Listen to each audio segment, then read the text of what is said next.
नमस्कार, स्वागत है आपका इवन उत्तराखंड पर। आपके साथ मैं हूं प्रगति। बुलेटिन की शुरुआत से पहले एक नजर डालते हैं इस वक्त की बड़ी हेडलाइंस पर। मुख्यमंत्री पुष्कर सिंह धामी ने काशीपुर का किया दौरा। रामलीला मैदान में श्रीमद् भागवत कथा का किया श्रवण। कहा, ईश्वर के प्रति भक्ति और श्रद्धा का मिला अवसर।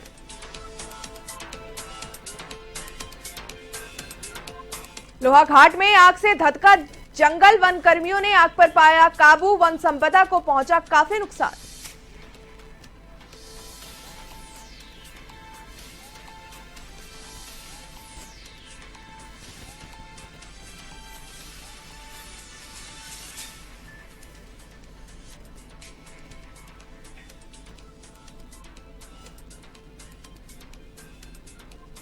देहरादून में यातायात व्यवस्था बड़ी चुनौती। प्रशासन जुटा सही तरीके से सुचारू करने पर।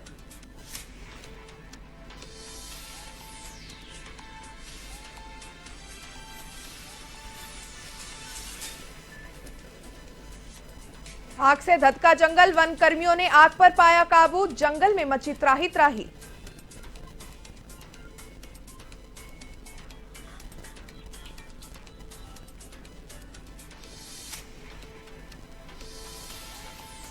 बुलेटिन में अब खबरों का रुख करते हैं विस्तार से। कहा जाता है कि भारत में वैलेंटाइंस डे मनाने की परंपरा मसूरी से कहीं शुरू हुई थी।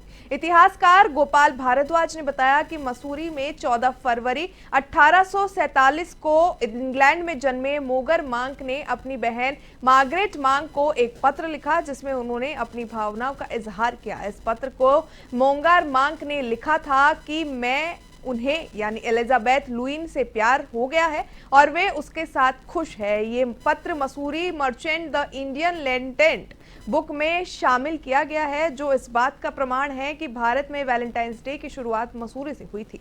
प्रेम, स्नेह और समर्पण के प्रतीक के रूप में वैलेंटाइंस डे मनाने की परंपरा धीरे धीरे भारत के अन्य हिस्सों में फैल गई।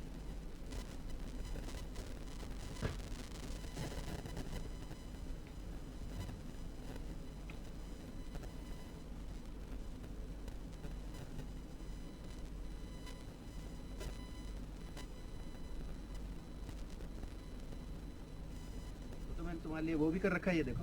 हाँ, ये देखो, तो थोड़ा सा बता दो सर। ये लिखा है ना, ये उससे भी पहले रहता था यहाँ। लेटर में लिखा क्या है इसमें? लेटर में लिखा हुआ है, अभी तो बताया था मैंने।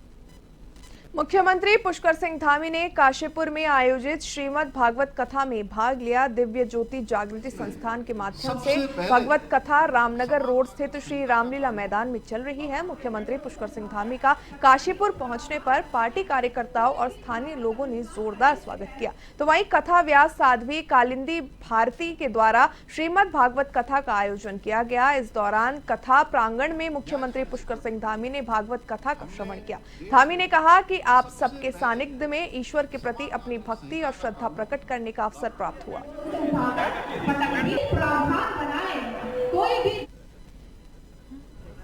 28 जनवरी को शुभारंभ उसका आदरणीय प्रधानमंत्री श्री नरेंद्र मोदी जी के हाथों से हुआ। पूरे प्रदेश के अंदर ये खेल आयोजित किए गए। 11 स्थानों पर खेल प्रतियोगिताएं आयोजित हुई। पूरे राज्य के अंदर एक अच्छा खेलों का इंफ्रास्ट्रक्चर तैयार हो गया है और उस पर अभी राष्ट्रीय खेल हुए हैं, लेकिन अंतर्राष्ट्रीय स्तर पर भी हमारे बहुत सारे स्थान बनकर तैयार हुए हैं। तय हुए हैं आने वाले समय में।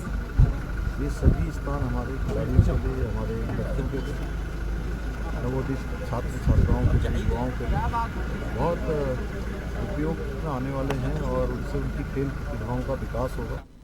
पुलिस, एसओजी और औषधिक निरीक्षक की संयुक्त टीम ने शहर के मेडिकल स्टोरों पर छापेमारी की। लगातार मिल रही शिकायत के बाद पुलिस अधीक्षक रेखा यादव के निर्देशन पर मेडिकल स्टोरों पर छापेमारी की कार्रवाई को अंजाम दिया गया। इस दौरान औषधि निरीक्षक ने मेडिकल संचालकों को लाइसेंस की शर्तें के अनुरूप मेडिकल संचालित करने की हिदायत दी। तो वहीं मेडिकल में अनियमितता पाई जाने पर आवश्यक वैधानिक कार्रवाई की चेतावनी दी गई है।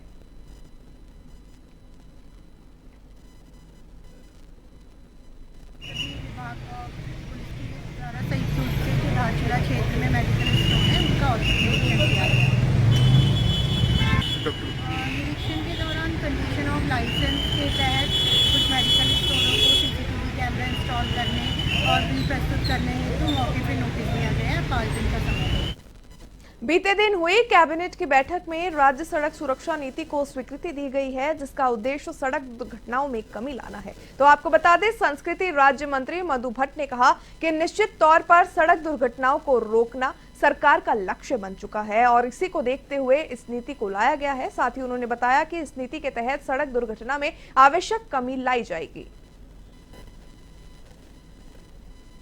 देखिए, बिल्कुल निश्चित रूप से जिस प्रकार से कि माननीय मुख्यमंत्री जी ने बहुत ही गंभीरता के साथ समय समय पर हमने ट्रैफिक नियमों के पालन हेतु अनेक जो हमारे जो ट्रैफिक दल हैं वो बनाए हैं और कहा है स्पीड को कृपया स्पीड जो ब्रेकर भी हैं, और साथ में हमने ये भी कहा है कि जो एक जांच भी की जाती है कि उस तय सीमा से अधिक आपकी जो गाड़ी जो चलती है वो नहीं चलनी चाहिए। लेकिन कहीं ना कहीं इस प्रकार से जो अनियमितता होती है उसके दुष्परिणाम हमको देखने में आते हैं। खास तौर से युवा शक्ति जो है, युवा जो हैं उनके माध्यम से ये जिस प्रकार से दुर्घटनाएं जो आ रही हैं और बहुत ही दुखद है सच में। बहुत इसको देखकर बहुत ही गंभीरता के साथ अब इनके ट्रैफिक नियमों का पालन किया जाएगा। उसके लिए कठोर जो नियम है वो नियम बनाए गए हैं। उन यातायात के नियमों का पालन करना होगा। समय समय पर हमारी जो है चौक चौक पर भी जो पुलिस के जो दस्ता दल हैं वो जाते रहते हैं। लेकिन अगर इस प्रकार की जो दुर्घटनाएं होती हैं उनको रोकने के लिए अभी आगे भी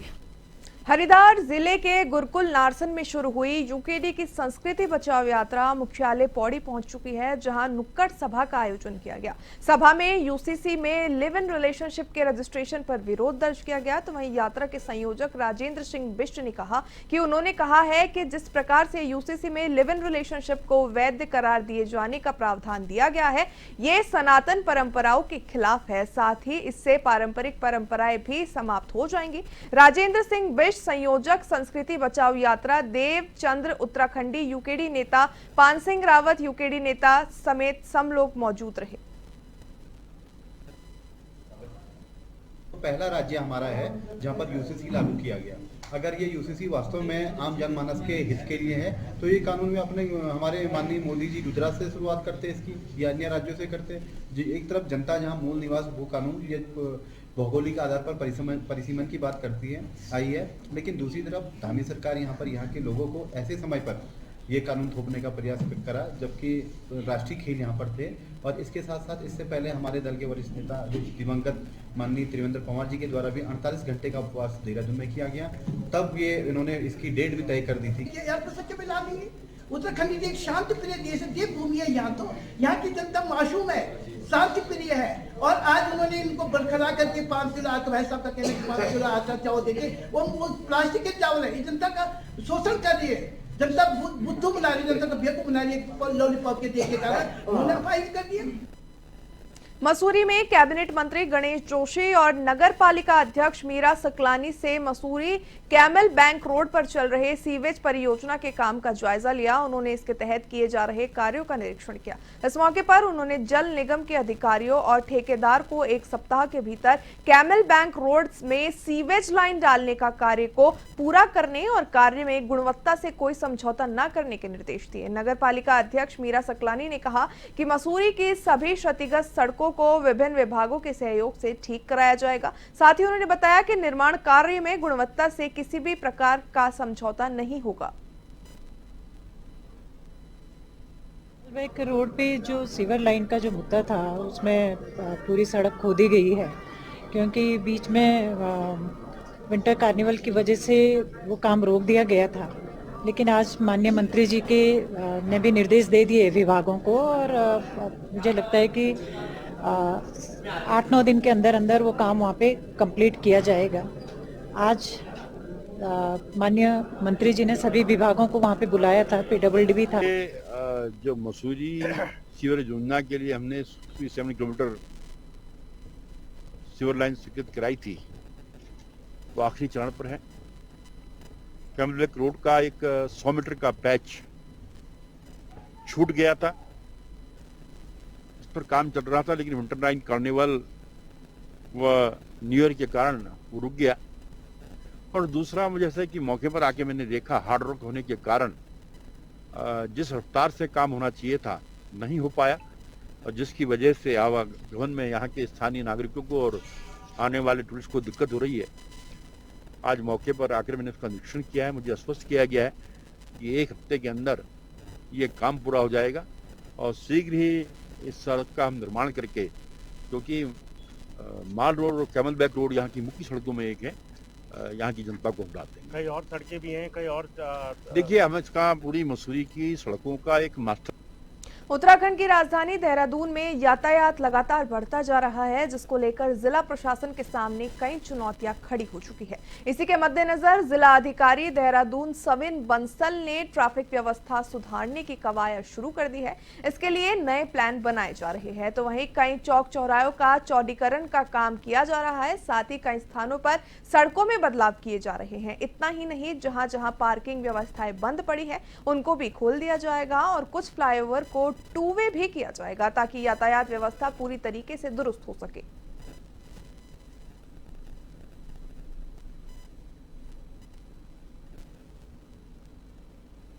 इसमें कई चरणों पे प्लानिंग की गई थी और मोस्ट ऑफ दी एक्टिविटीज हमारी एग्जीक्यूट भी हो चुकी हैं और कुछ अभी गतिमान हैं। जैसे हम बात करें कि हमको स्पीड रिडक्शन करना था, तो स्पीड ब्रेकर्स, रोड डिवाइडर्स और नई ट्रैफिक लाइट्स, वो सब हमारा most of the activities have already been executed. और कुछ नई ट्रैफिक लाइट्स अभी हमने अप्रूव की हैं, वो भी विद इन अ मंथ और सो लग जाएंगी। सेकेंडली, कुछ हमारे चौक पॉइंट्स थे पूरे शहर भीतर, तो उसमें संयुक्त निरीक्षण के उपरांत ये पाया गया था कि कुछ जगहों पे तो नए चौक चौराहों की आवश्यकता है। सो वो भी हमारा अप्रूव हो गया है और उस पर भी काम जल्दी शुरू हो जाएगा, टेंडरिंग हो चुकी है। जैसे हमारे दिलाराम साईं मंदिर और कुठाल गेट, कुछ हमारे टुवर्ड्स प्रेमनगर और कुछ टुवर्ड्स हैसदारा, तो इन सब जगहों पे ऑलरेडी हमारा वर्क एडवांस स्टेजेस पे है। गर्मी बढ़ने के साथ साथ चंपावत जिले में जंगलों में आग लगने का सिलसिला शुरू हो चुका है। जिले के बाराकोट क्षेत्र के लड़ीधुरा के जंगलों में भीषण आग लग गई। देखते ही देखते आग काफी बड़े भूभाग में फैल गई। ग्रामीणों ने आग की सूचना वन विभाग को दी, तो सूचना मिलते ही वन कर्मी मौके पर पहुंचे और 2 घंटे की कड़ी मशक्कत और मेहनत के बाद जंगल की आग पर काबू पा लिया गया। इस दौरान वन संपदा को काफी नुकसान पहुंचा है। हालांकि वन विभाग वन अग्नि से निपटने के लिए सभी वन कर्मियों को अलर्ट मोड पर रखा है।